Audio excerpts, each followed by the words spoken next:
देश का अपना चैनल।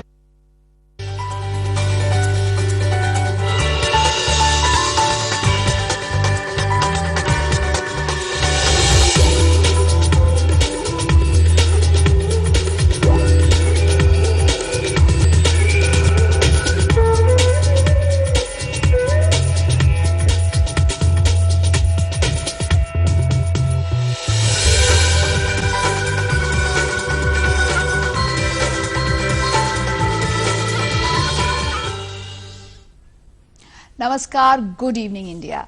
अगर जिंदगी में संगीत नहीं होता, किताबें नहीं होती, रंगमंच, नृत्य और सिनेमा नहीं होता तो जीवन बेनूर होता। जिंदगी के इन्हीं रंगों को समेट कर लाए हैं गुड इवनिंग इंडिया के फ्राइडे एडिशन में। आप सबका बहुत बहुत स्वागत है।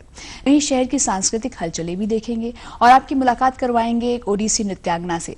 गुड इवनिंग इंडिया में आज महिला प्रतिभाएं छाई हुई हैं और अब इस वक्त मेरे सामने बैठी हैं एक बहुत ही ग्रेसफुल और एलिगेंट, बहुत ही सुंदर ओडिसी नृत्यांगना काकोली रॉय चौधरी, जो कोलकाता से तशरीफ लाई हैं।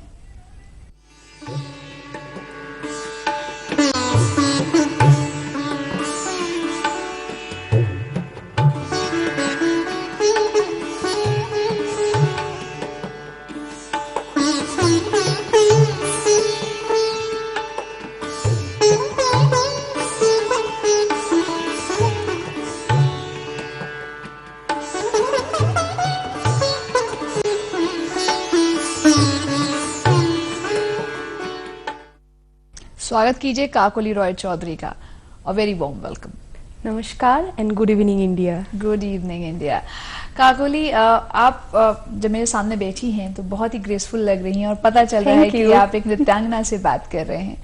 18-20 साल हो गए आपको ओडिसी नृत्य करते हुए। जी। So how has this dance form impacted your life? क्या प्रभाव डाला है ओडिसी नृत्य ने आपकी जिंदगी पर? देखिए, मैंने डांस शुरू किया जब मैं 3 साल की थी। फिर धीरे धीरे ओडिसी को मैंने स्पेशलाइज किया जब मैं 15 साल। तो मैं जिस गुरु के पास शुरू किया अपना डांस, वो गुरु भी बहुत यंग। वो गुरु श्री शुभिकाश मुखर्जी, शुभिकाश दादा, वो केलुचरण महापात्र रिसर्च सेंटर से वो अपना ओडिसी रिसर्च कंप्लीट करके कोलकाता लौटने के बाद उसके पास मैंने शुरू किया। वो एकदम जैसे बच्चे को अपने माता पिता तैयार करते हैं, वो मुझको ऐसे तैयार करके फिर छोड़ दिया कि आप जाओ, आप आगे जाओ और अपने आप को और भी मॉनिटर करो। तो फिर उसके बाद मैंने दादा ने मुझको भेज दिया सुजाता महापात्र, सुजाता मैम के पास।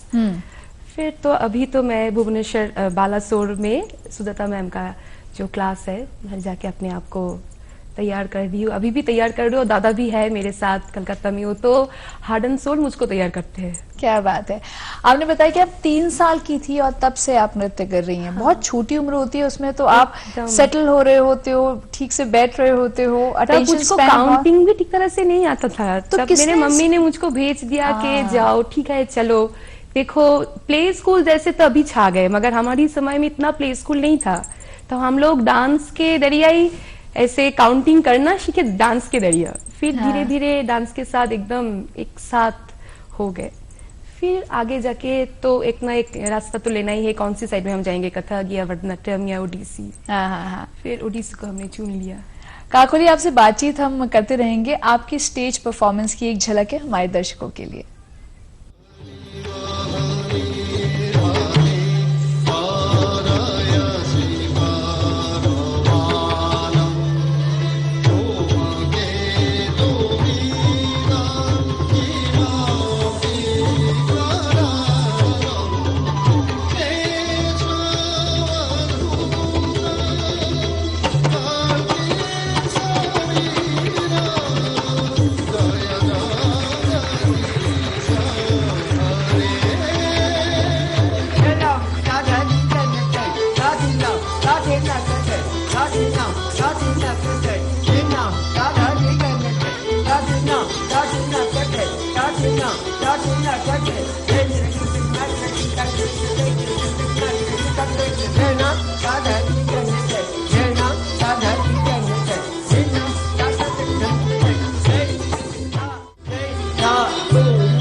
काकोली रॉय चौधरी अपने ग्रुप के साथ मंच पर परफॉर्म करते हुए और उस वक्त मेरे सामने बैठी हुई। काकोली, आप पीएचडी कर रही हैं ओडिसी में, रिसर्च कर रही हैं, तो किस बात के ऊपर, ओडिसी के किस एस्पेक्ट पर आप शोध कार्य कर रही हैं? जी, मैंने उड़ीसा का रिलीजियन एंड पेंटिंग, ये दो सब्जेक्ट, दो विषय, कैसे ओडिसी के ऊपर उसका असर कैसे हुआ, पुराना जो ओडिसी जब शुरू हुआ था उससे से आज तक ओडिसी जिस प्लेटफॉर्म में, जिस मंच में आ गए, तो इसके ऊपर ये दो सब्जेक्ट का क्या इफेक्ट है, ये मेरा रिसर्च का एकदम मेन सभी। कितने साल हो गए आपको रिसर्च करते हुए? नहीं, मैंने 2013 में सेट क्वालिफाई किया, फिर अपना काम शुरू किया, मगर अभी तक मेरा वो थीसिस कंप्लीट नहीं हुआ, चल रहा है। जब हम नृत्य की बात करते हैं, संगीत की बात करें या नृत्य की बात करें, तो उसकी एक परंपरा है कि आप गुरु के साथ जाकर सीखते हैं, जिसे हम गुरु शिष्य परंपरा कहते हैं। आश्रम में जाते हैं या एक मठ में जाते हैं, वहां सीखते हैं। पर आपने एक स्कूल के अंदर बतौर डांस टीचर आपने काम किया, जहां आपने बच्चों को ओडिसी सिखाया। तो कैसा अनुभव रहा? क्योंकि वहां पर बच्चों की संख्या और बच्चों के टैलेंट पर आपका कोई नियंत्रण नहीं है।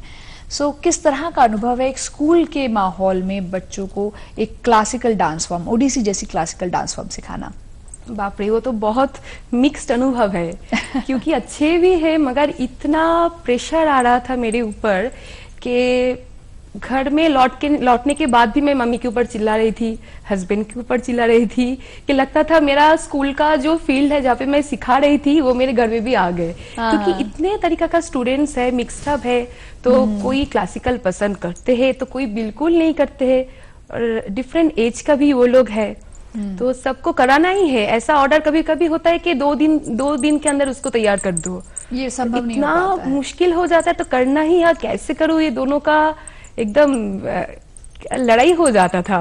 मगर करना है तो वो काम तो कुछ भी तरीके से तो उसको कंप्लीट करना ही है। हाँ।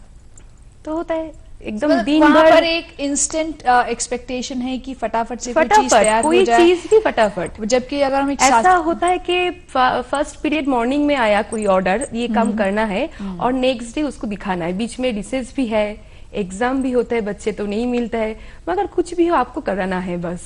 तो वो एक अलग ही अनुभव है। और आई थिंक अगर हम किसी भी शास्त्रीय नृत्य शैली की बात करते हैं, उसके लिए एक अलग माहौल, एक अलग परंपरा है जिसका पूरी तरह से निर्वाह डिसिप्लिन में होना सीखते जरूरी हैं, है। क्योंकि एक पेशेंस होता है हम लोगों के अंदर कि धीरे धीरे कैसे उसको सीखते हैं, फिर उसको प्रैक्टिस करके फिर अपने आप में वो स्टाइल डालना पड़ता है। मगर स्कूल में तो ऐसा माहौल नहीं मिलता है, स्कूल में कराना ही है जी, कैसे भी हो, ये आपके ऊपर है, मगर पेशेंस नहीं, जल्दी। आपसे बातचीत करेंगे, आपकी परफॉर्मेंस की एक और झलक हमारे दर्शकों के लिए। आज ना जाइयो यमुना, सतगुरु बिनती सुन हो माता, सतगुरु बिनती सुन हो माता, मेरी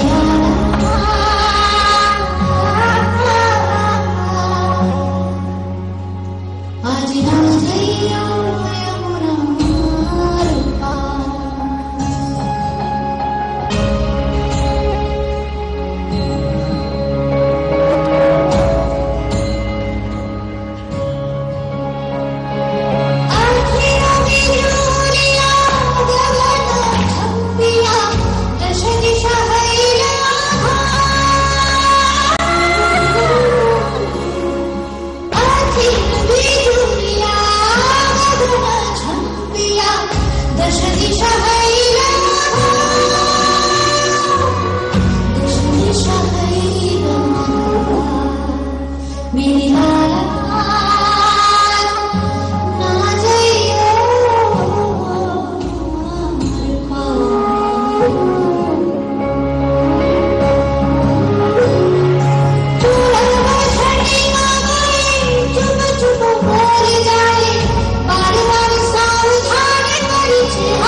काकोली रॉय चौधरी मंच के ऊपर भाव अभिव्यक्ति देते हुए।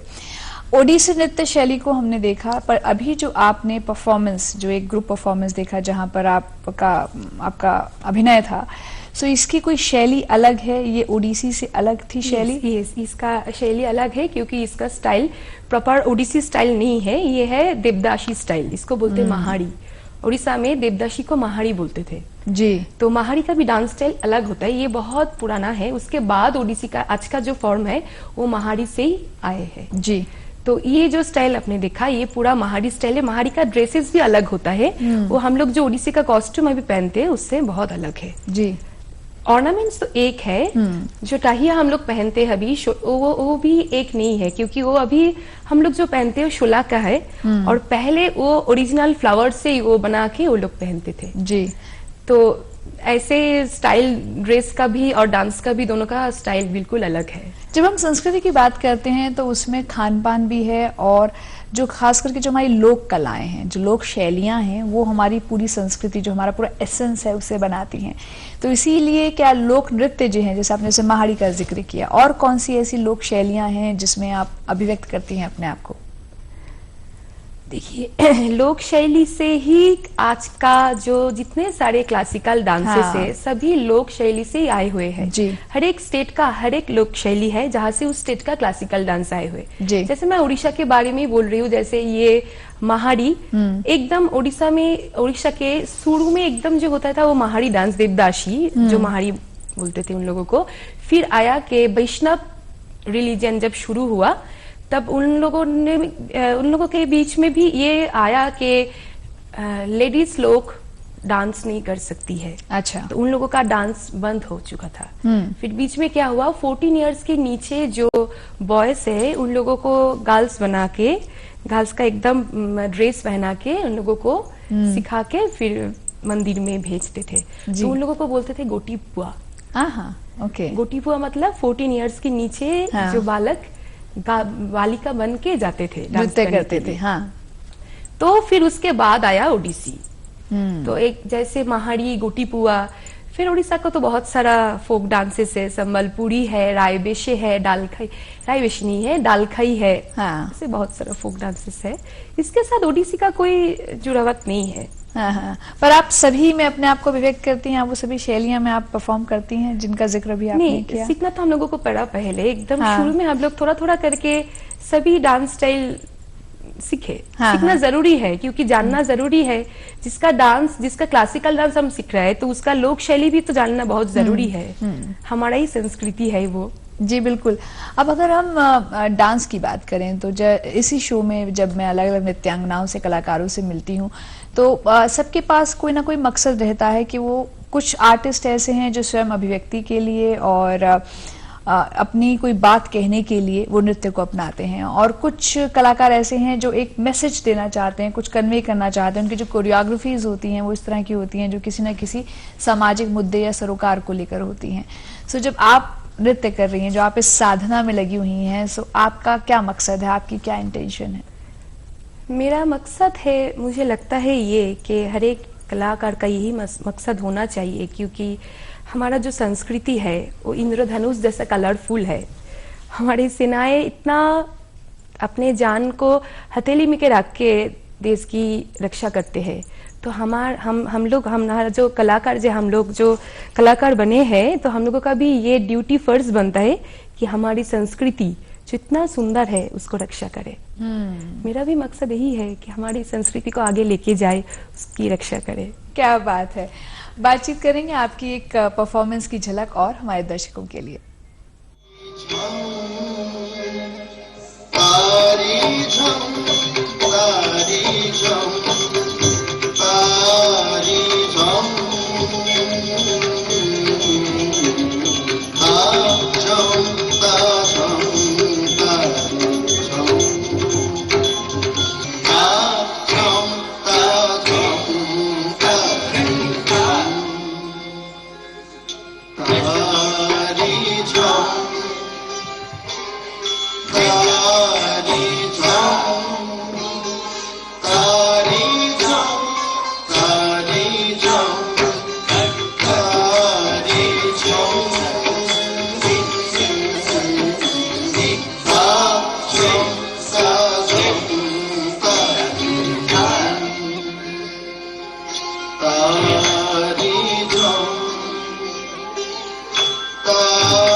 काकोली रॉय चौधरी, जिनको अभी आपने मंच पर देखा। हम ओडिसी की बात करें तो इसमें बहुत लास्य है, श्रृंगार है, बहुत ही सुंदरता है। और अब आप आजकल दिल्ली आई हुई हैं, सो वो एक किसी परफॉर्मेंस के सिलसिले में आई हुई हैं? हाँ जी जरूर, 6 तारीख को मेरा मुक्तधारा ऑडिटोरियम में सोलो परफॉर्मेंस है, उसके लिए मैं आई हूँ दिल्ली, और specially for good evening India.